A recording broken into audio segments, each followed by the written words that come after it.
अर्णव राज्य के एक छोटे से गांव में विवेक नाम का एक सीधा साधा, मेहनती और ईमानदार किसान अपनी पत्नी राधा के साथ खेत में बैठा हुआ था।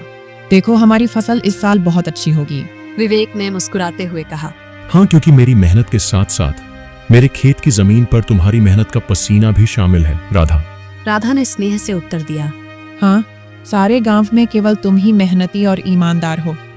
तुम्हारे पास जमीन तो कम है, लेकिन तुम्हारा दिल बहुत बड़ा है। कुछ देर बाद दोनों पति पत्नी घर चले गए। मैं तुम्हें एक बात बताना तो भूल ही गई, राधा ने कहा। घर में लकड़ियां खत्म हो गई हैं। विवेक ने चिंता मुक्त होकर कहा। अरे चिंता मत करो, मैं कल सुबह सबसे पहले जंगल में लकड़ियां काटने के लिए ही चला जाऊंगा, ठीक है ना? ले आऊंगा, चलो अब। अगली सुबह विवेक लकड़ियां काटने के लिए जंगल चला गया। विवेक एक पेड़ पर कुल्हाड़ी चलाने ही वाला था कि तभी उसने देखा झाड़ियों में एक घायल बंदर कराह रहा था। हे भगवान, बाप रे, इस बंदर को तो लगता है किसी ने बुरी तरह से घायल कर दिया है। जरूर किसी जंगली जानवर ने इसके ऊपर हमला किया होगा। बताओ भला, बेचारे का हाथ खून से भरा हुआ है। ओ हो। विवेक बंदर के पास बैठा। काश तू बोल सकता तो बता सकता कि तेरी तकलीफ कहाँ है। फिलहाल तो तेरे हाथ में खून दिख रहा है, लेकिन जिस तरह से तू दर्द से तड़प रहा है ना, बाप रे, तकलीफ तो कहीं और ही है। उसी समय वहां एक साधु आ पहुंचा। कौन हो तुम और बंदर से क्या बातें कर रहे हो? साधु ने पूछा। प्रणाम साधु महाराज, मैं तो बस लकड़ियां काटने के लिए जंगल में आया था। इस घायल बंदर को देखा तो इसके ऊपर तरस आ गया। लगता है किसी जंगली जानवर ने हमला किया है इसके ऊपर। देखिए ना, इसके हाथ से खून बह रहा है, लेकिन जिस तरह यह दर्द से तड़प रहा है, मुझे तो लगता है कि इसे कहीं और ही तकलीफ है। विवेक ने बताया। साधु ने मुस्कुराते हुए कहा। हम बहुत कम इंसान होते हैं जिनके मन में जानवरों के प्रति इंसानियत होती है। रुको। ओम। इतना बोलकर साधु मंत्र पढ़ने लगा। अचानक रंग बिरंगी किरणों से बंदर का जख्म सही हो गया। अब ये बंदर तुम्हें बता सकता है कि इसकी तकलीफ कहाँ है। इतना बोलकर साधु वहां से चला गया। बंदर उठकर खड़ा हो गया और बोला, मेरे कंधे में बहुत दर्द हो रहा था। हाँ, अब अच्छा लग रहा है। एक शेर ने मुझ पर हमला किया। मैं बचने के लिए दूसरे पेड़ में कूदा। शेर का पंजा मेरे हाथ में लगा और मेरा हाथ घायल हो गया। मैं पेड़ ही नहीं पकड़ पाया और मैं जैसे ही नीचे गिरा, बाप रे बाप, मेरे कंधे में बहुत चोट लग गई थी। विवेक आश्चर्यचकित था।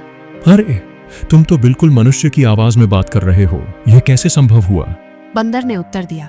जब साधु ने मंत्र पढ़ा ना, तब मुझे ऐसा लगा कि मेरे अंदर बात करने की शक्ति आ गई है। मैंने बोला और मेरी आवाज तुम तक पहुंच गई। लगता है यह चमत्कार साधु बाबा ने किया है। हाँ, अच्छा ये बताओ, तुम मेरे घर पे चलोगे? विवेक ने पूछा। हो, अब तुमने मेरी जान बचाई है, तो अब तो मैं तुम्हारे साथ ही चिपक गया हूँ। मतलब मैं तुम्हारे साथ ही रहूंगा। और क्योंकि मैं इंसानों की तरह बात करने लगा हूँ, तो मैं बंदरों से अब तो अलग हो गया हूँ ना। क्या करूंगा उन बंदरों के साथ रहकर? अब तुमसे बातें करूंगा जी भर के। चलो, तुम मेरा कोई अलग नाम भी रख सकते हो। बताओ, मेरा क्या नाम रखोगे? बंदर ने उत्साह से कहा। विवेक हंसा। बड़े मजे की बातें करते हो तुम। चलो ठीक है, मैं तुम्हें आज से चिराग कह के पुकारूंगा। क्यों, कैसा नाम है? अच्छा नाम है ना? हाँ, अच्छा नाम है। चलो, घर चलते हैं। अरे, ये जंगल से तुम बंदर को क्यों पकड़ लाए? राधा ने घर आकर चिराग को देखकर पूछा। विवेक ने पूरी घटना राधा को बताई। क्या वास्तव में बंदर बात कर सकता है? राधा ने अविश्वास से पूछा। अरे, तुम स्वयं पूछ लो, विवेक ने कहा। मेरा नाम चिराग है। विवेक ने मेरी जान बचाई है और अब मैं उसका साथी हूँ। साथी क्या, अब तो मैं तुम्हारे परिवार का हिस्सा हूँ। चिराग ने कहा। राधा आश्चर्य में पड़ गई। समय बीतने लगा। चिराग की मौजूदगी घर में नई जान ले आई थी। धीरे धीरे चिराग राधा के काम में हाथ बटाने लगा। चिराग अब विवेक का सच्चा साथी बन चुका था। एक दिन चिराग विवेक से बोला, विवेक, अब मैं भी तुम्हारे साथ खेत में चलूंगा। क्या करूंगा घर में बैठे बैठे? मुझे भी चलना है। अरे चिराग, खेत का काम आसान नहीं होता, बहुत मेहनत लगती है। क्या करोगे तुम वहां पे? अरे क्या करूंगा? क्या मैं भी तुम्हारे साथ मेहनत करूंगा। और क्या मुझे कम मेहनती समझा है क्या? हम बस डर ये है कि गांव वालों ने तुम्हें बोलते हुए देख लिया ना, तो वो न जाने क्या समझेंगे। चिराग ने उत्साह से कहा। अरे, पर जब मैंने तुमसे पहली बार बात की थी, तो क्या तुम डरे थे क्या? बताओ। विवेक ने मुस्कुराते हुए कहा। देखो चिराग, मैं दुनिया को जानता हूँ। हर कोई मेरे जैसा नहीं होता है जो तुम्हें समझ सके। ओहो, मुझे दुनिया से क्या है लेना देना? मुझे तो तुम्हारे संग है रहना।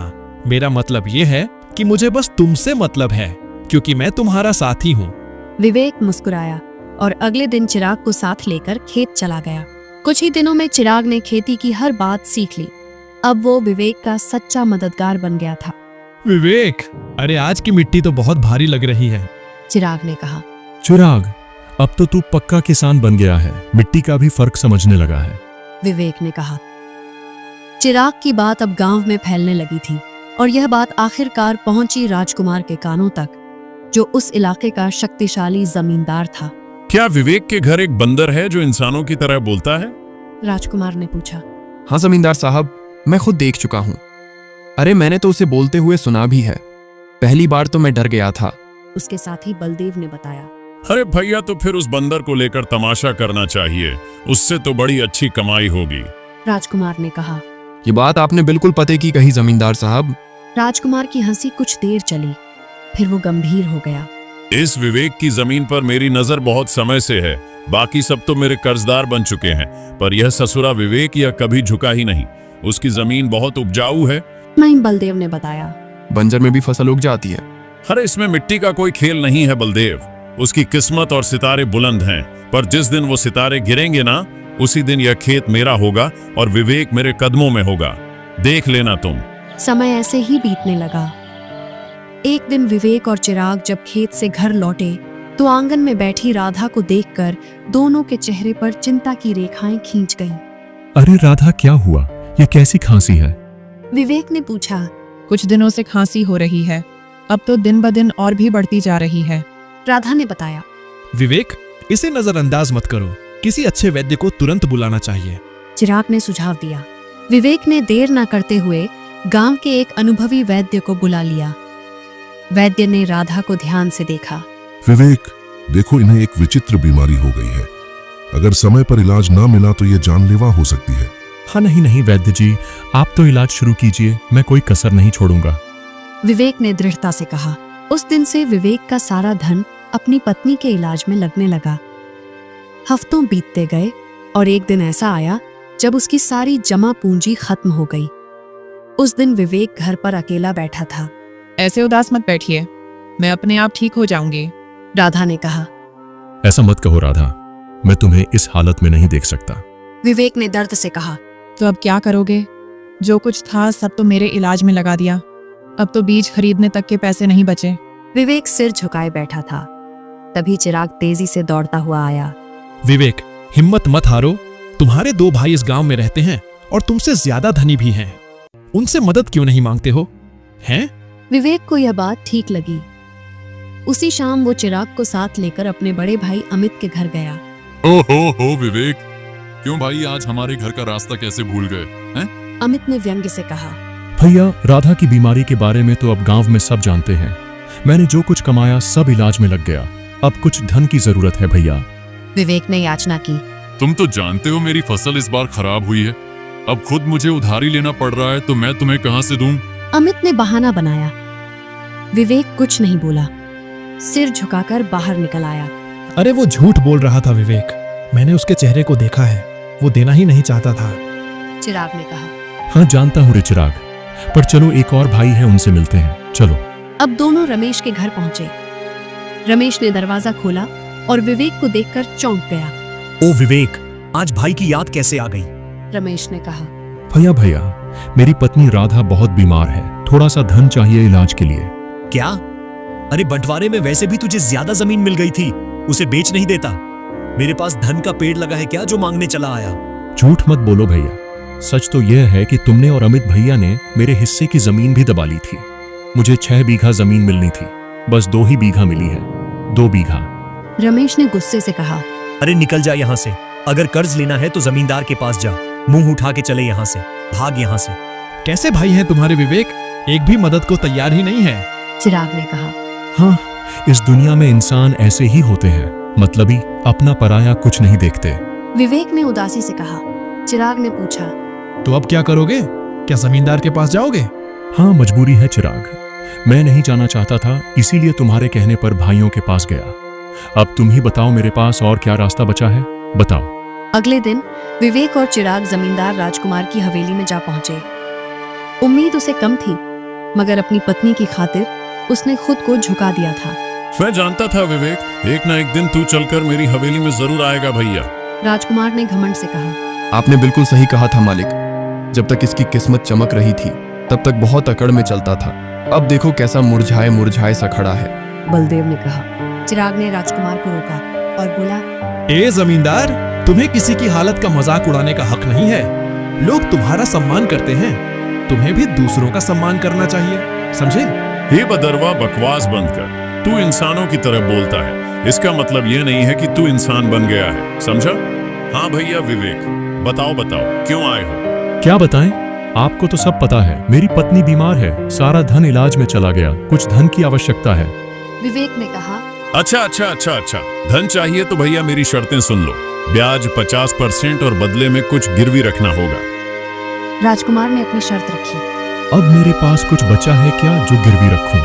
जो सोने के आभूषण थे वो भी इलाज में बिक चुके हैं। विवेक ने कहा। अरे है ना, क्यों नहीं है? तेरे पास 2 बीघा जमीन है, भैया उसे गिरवी रखो। वक्त पर कर्ज चुकाएगा तो जमीन तेरी वरना मेरी, सीधा हिसाब। बोलो भैया। राजकुमार ने कहा। विवेक सोच में पड़ गया। उसे अपनी पत्नी का जीवन बचाना था, मगर कीमत बहुत बड़ी थी। अरे ये तो सरासर अन्याय है। तुम किसी की मजबूरी का फायदा उठा रहे हो। ऐसे तो विवेक कभी कर्ज ही नहीं चुका पाएगा। चिराग ने गुस्से से कहा। विवेक, पहले तो तू इस अपने पालतू बोलने वाले बंदर को ले जा यहाँ से, नहीं तो मेरा मन बदल गया तो हो गया तेरा काम। जब से आया है पट्टर पट्टर पट्टर पट्टर, चुप कर। राजकुमार ने चिराग को धमकाया। विवेक चलो मेरे साथ, ये कर्ज मत लो, चलो। चिराग ने विवेक से कहा। चिराग, मेरे पास अब और कोई चारा नहीं है। विवेक ने निराशा से कहा। अरे तुम बस चलो तो, मैं तुम्हारी मदद करूंगा ना। हाँ चलो मेरे साथ। विवेक चिराग के साथ चला गया। हवेली के भीतर जमींदार और बलदेव गुस्से से खौल रहे थे। ए मालिक, विवेक तो हाथ से निकल गया। बलदेव ने कहा। अरे चिंता मत कर बेटा, मजबूरी उसे फिर लौट आएगी। कितना दूर जाएगा वो? राजकुमार ने कहा। विवेक चिराग के साथ घर पर आ पहुंचा और चिराग तुरंत वहां से चला गया। शाम तक चिराग लौटकर नहीं आया। विवेक और राधा की चिंता बढ़ने लगी। चिराग अब तक क्यों नहीं आया? कहीं जमींदार ने उसे कुछ कर तो नहीं दिया? अरे पता नहीं कहाँ गया, मेरा मन भी बड़ा बेचैन है। रात बीत गई।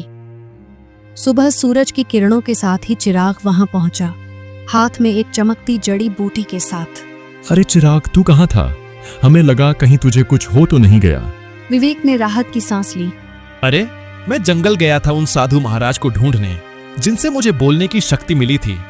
उन्हें मैंने सारी बात बताई और उन्होंने दया करके यह जड़ी बूटी दी है। उन्होंने कहा है कि इससे बड़ी से बड़ी बीमारी ठीक हो सकती है। चिराग ने बताया। चिराग ने वो जड़ी बूटी राधा को दे दी। कुछ देर बाद राधा की आंखों में चमक लौट आई। मुझे बिल्कुल स्वस्थ महसूस हो रहा है, जैसे मैं कभी बीमार ही नहीं थी। राधा ने खुशी से कहा। राधा, तुम्हारी खांसी भी ठीक हो गई। और चिराग, तू तो हमारे लिए देवता बन गया। अगर तू नहीं होता तो मैं जमींदार से कर्ज लेकर अपनी खेती भी खो बैठता। विवेक ने कृतज्ञता से कहा। हाँ, अब मेरी पत्नी तो ठीक है, लेकिन खेत में बीज डालने के पैसे तक नहीं बचे।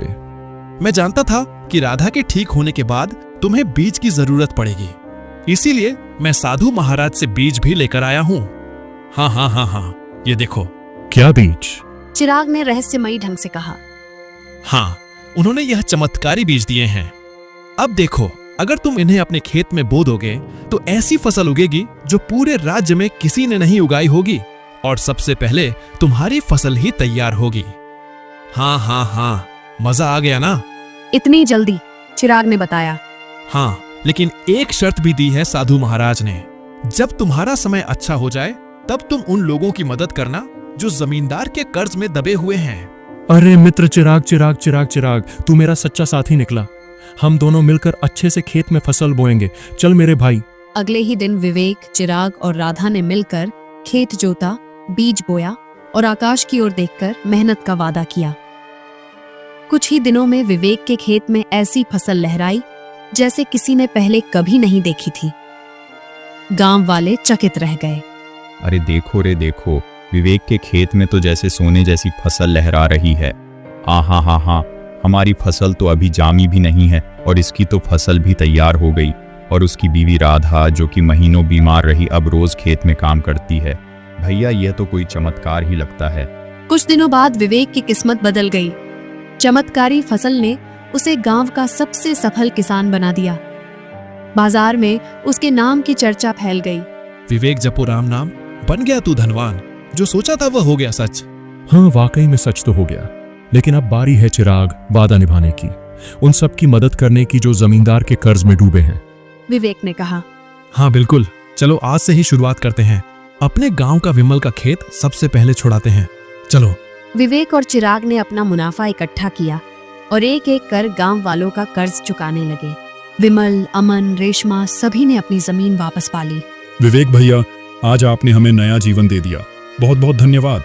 गांव में खुशी लौटने लगी, लेकिन जमींदार राजकुमार के चेहरे पर उदासी छा गई। यह सब देखकर राजकुमार गुस्से से अपने साथी बलदेव से बोला। ए बलदेव, तू देख रहा है ना कि क्या हो रहा है? हाँ मालिक, विवेक ने सबके कर्जे चुकाने शुरू कर दिए हैं। अगर यही चलता रहा तो एक दिन तो मेरी जमींदारी ही खत्म हो जाएगी और मेरा दबदबा भी खत्म हो जाएगा। बलदेव ने कहा। आप तो आदेश दीजिए मालिक की करना क्या है। राजकुमार ने कहा। अब बहुत हो गया बलदेव, अगर ये विवेक ऐसे ही सबकी जमीन छुड़वाता रहा तो मेरा क्या बचेगा? मेरा दबदबा, मेरी हवेली है? अरे मालिक, आप तो बस आदेश कीजिए, कल ही उसका काम तमाम कर दूंगा। सब खेत में काम करते हैं, वहीं खत्म कर दूंगा। कहिए। खून जमीन पर गिरे ऐसा मारना साले को ताकि सबके दिल में डर उतर जाए। जा विवेक को मिटा दे, जा। सुबह का सूरज उगा, लेकिन किसी तूफान से पहले की शांति जैसा लग रहा था। विवेक खेत में बीजों को देख रहा था जो अब सोने जैसे चमकते दिखते थे। अरे चिराग, देख तो, यह फसल तो जैसे गाना गा रही हो। तुम्हारे हाथ की छुअन में जादू है। विवेक ने कहा। हाँ बिल्कुल सही कह रहे हो मित्र, इस बार की फसल सोने की फसल जैसी उगती हुई दिख रही है। वाह वाह। इतना बोलकर अचानक चिराग एक ओर हट गया। सच तो यह था कि चिराग को किसी की आहट की भनक लग चुकी थी। तभी वहां जमींदार राजकुमार और बलदेव आ पहुंचे। बलदेव के हाथ में लंबा बर्छा था। विवेक झुका हुआ था। अब भुगतो किसान। जैसे ही बलदेव ने विवेक की ओर बर्छा फेंका, एक छलांग, एक चीख, एक वार, लेकिन विवेक पर नहीं, चिराग पर। चिराग, नहीं, ये क्या किया तूने? विवेक चिल्लाया। तुम्हारे लिए मित्रता का मतलब सिर्फ साथ नहीं होता, कभी कभी बलिदान भी होता है। तूने मेरी जान बचाने के लिए अपनी जान दांव पर लगा दी। क्योंकि तुम मेरे साथी हो और मैं तुम्हारा। चिराग ने कहा। जमींदार और बलदेव अविश्वास भरी नजरों से घायल चिराग को देखने लगे। बलदेव जमींदार की ओर देखकर बोला। अरे ये क्या जमींदार, इस मूर्ख बंदर ने तो विवेक के ऊपर लगने वाला वार अपने ऊपर ले लिया। हाँ, तुमने सही कहा, लेकिन मैं फिर भी विवेक को जीवित नहीं छोड़ूंगा। इतना बोलकर जमींदार चिराग की ओर देखकर क्रोधित अवस्था में बोला। अरे तू मूर्ख का मूर्ख बंदर ही रहा। अरे तू इंसानों की तरह बोल सकता था और इंसानों की तरह रहने लगा था, लेकिन तू इंसानों की तरह चतुराई नहीं सीख सका। तुझे क्या जरूरत थी अपने ऊपर वार लेने की? क्या आवश्यकता थी बलिदान देने की? मूर्ख बंदर कहीं का, तूने मेरे सारे किए कराए पर पानी फेर दिया। लेकिन तुझे क्या लगता है कि मैं विवेक को जीवित छोड़ दूंगा? नहीं, मैं विवेक को जीवित बिल्कुल नहीं छोड़ूंगा, क्योंकि उसकी वजह से ही मेरा गांव में दबदबा समाप्त हुआ है। तेरा यह बलिदान बेकार जाएगा रे मूर्ख बंदर, रुक जा। चिराग के होठों पर एक हल्की मुस्कान अब भी जिंदा थी। चिराग ने अपने मित्र विवेक को मुस्कुराते हुए देखते हुए ही दम तोड़ दिया। तभी वहां वही साधु प्रकट हो गया जिसने चिराग को बोलने की शक्ति दी थी और जिसने चिराग को विवेक की पत्नी को बीमारी से बचाने के लिए जड़ी बूटी और जादुई बीज दिए थे। साधु क्रोधित अवस्था में जमींदार और बलदेव की तरफ देखकर बोला। जिसने निर्दोष की जान ली, उसका पाप अब उससे बदला मांगेगा। जमींदार और बलदेव, तुम दोनों ने बहुत बड़ा पाप किया है। तुम्हें इस संसार में खुलेआम रहने का कोई अधिकार नहीं है। तुम दोनों समाज के लिए खतरा हो, रुक जाओ। इतना बोलकर साधु की क्रोधित आंखों से रंग बिरंगी किरणें निकलकर बलदेव और जमींदार के शरीर पर पड़ने लगी और अगले ही पल उनके शरीर में आग लग गई। कुछ ही देर में वो दोनों जलकर राख हो गए। गांव वाले इकट्ठा हो गए।